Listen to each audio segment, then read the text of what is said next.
আসসালামু আলাইকুম রহমতুল্লাহ।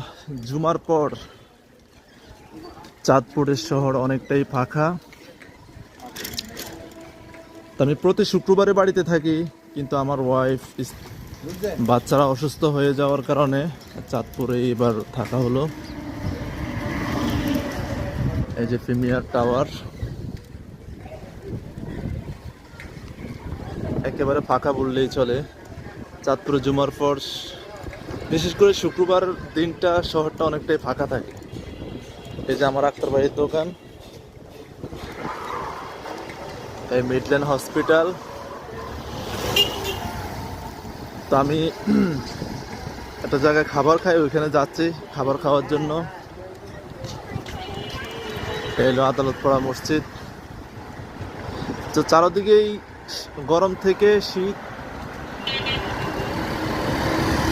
আসা যখন শুরু হয়েছে তখনই মানে অসুস্থতা বেড়ে চলছে। তো দোয়া করে আল্লাহ তাআলা যেন সবাইকে সুস্থতা দান করে। এই হলো পুরাতন আদালত পাড়া। তো ঠিক আছে, সবাই ভালো থাকবেন, সুস্থ থাকবেন, আল্লাহ হাফেজ।